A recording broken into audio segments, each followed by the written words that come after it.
بسم اللہ الرحمن الرحیم۔ السلام علیکم ورحمۃ اللہ وبرکاتہ۔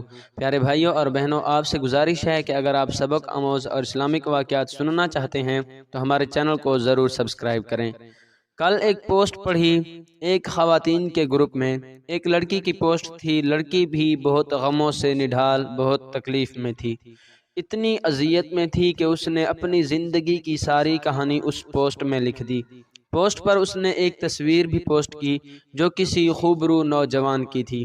تحریر کی شروعات ہی اس بات سے ہوئی کہ میں ایک لڑکی ذات ہوں، میں کسی اور کو پسند کرتی ہوں، گھر والے زبردستی میری شادی کروا رہے ہیں، میرے لیے کچھ کریں، میں کسی اور کو پسند کرتی ہوں، گھر والے یہ ہیں وہ ہیں، اور وہ گھر میں بیٹھے ہوئے سوشل میڈیا پر مدد مانگ رہی تھی۔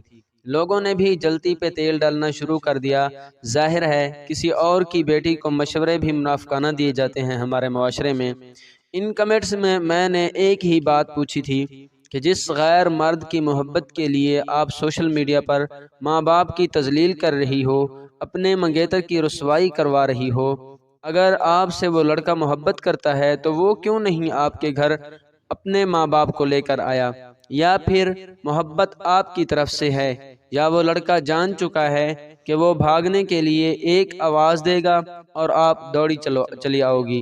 کیونکہ جو بیٹی آج ماں باپ کی عزت سوشل میڈیا پر اچھال سکتی ہے، وہ کل کو کسی غیر کی ایک آواز پر باہر بھی جا سکتی ہے۔ مجھے آج کی جنریشن کی ایک بات سمجھ نہیں آتی کہ آپ کو ماں باپ کو جھکانا ہے کہ وہ آپ کی پسند کو پسند کریں۔ کیا کبھی خود سوچا ہے کہ جس لڑکے کے ساتھ آپ ایسے تعلقات میں ہوں وہ کیوں نہیں اپنے ماں باپ کو آپ کے گھر لاتا؟ کبھی سوچا ہے؟ اگر نہیں سوچا تو سوچیں، اور ماں باپ کو تذلیل کرنے سے پہلے اسے کہیں کہ عزت سے ہاتھ مانگنے آئے۔ اس ویڈیو کو ثواب کی نیت سے ضرور شیئر کریں۔ جزاک اللہ۔